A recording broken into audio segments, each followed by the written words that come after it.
Ito boss, ito yung position ng ECU. So, sa gitna po siya. Yung kulay pula, number 3.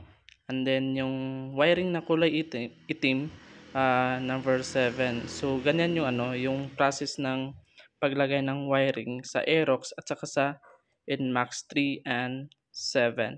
So, makikita mo, ito yung duluan ng e-plug natin, yung tools natin. So, yung una, yung wiring is kulay itim. Yan yung position ng dapat sundin. Din yung isa sa number 3 yung kulay pula, and then yung sa baba mismo yung may pantusok, yun yung yung puti. And then dito sa kasunod ng picture, 60 mm at saka 21 mm. So yung pinadala ko na na link sa Shopee, yun yung yung pinaka point, yung 21 mm. And then kasunod nito, paano mag-process ng pag-remap ng Aerox at saka sa Inmax. So ganito lang yung gagawin natin. And then back muna natin.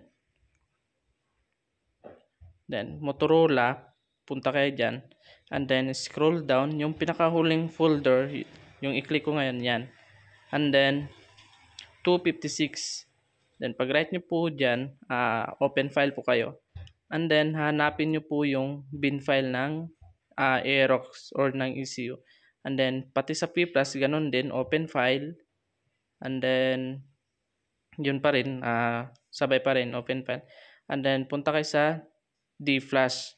Pag D-flash niyan, makikita nyo yung yung device, uncheck nyo yan. Pag once na uncheck, tapos yan, error yan kasi hindi pa yan nakatusok. So, pag ganyan yung yung message ng software, hindi pa yan nakatusok. Yan, yan. Ito, nakatusok na siya.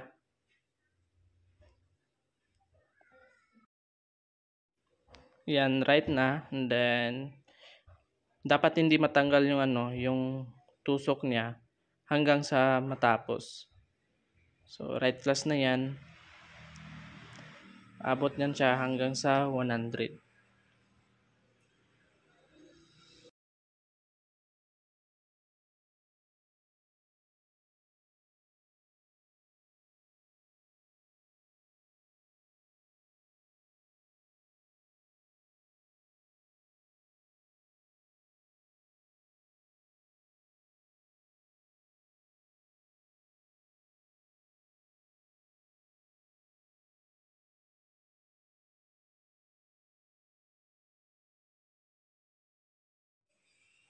After nito boss, may papakita ako na yung pag-remap ko sa labas nitong ng software kasi naka-record yung yung bandicam dito sa loob mismo.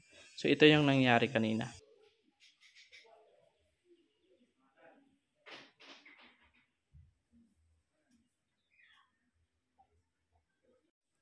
So ito siya share yung e-pro natin. Yan, for example niyan, register only for P+. So P+ doon. And then ito yung una, yung kulay black at saka red at saka yung white. Yung yung black nasa sa 7.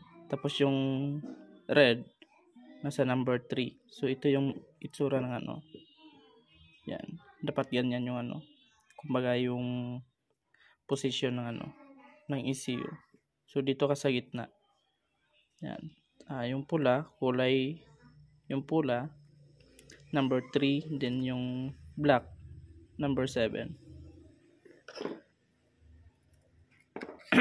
Number 7. Tapos ito siya sir, dito natin siya P5 101. So ito yung magiging sukat niya. Ito po.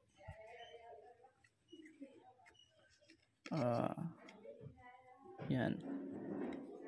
Yan. So kung makikita mo siya sa yan.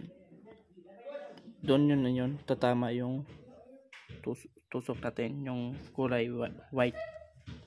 And then dito natin siya pa-plus. Yan. yung Aerox at saka Inmax, pareha lang sila ng ng procedure. Same position doon, dito, same position din dito. Sa reader, iba yung 'di ba ito sa atin 37, sa reader 57. So pero ganito din yung position ng niya dito sa tools natin. So ganyan. Ito po. Yan. Wait lang po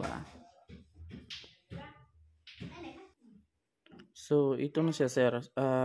Yan, nakatusok na siya. So, ibig sabihin, dito sa natin, sa software, register only for P+. Yan. Pag sabi diyang register, tama na yung tusok natin.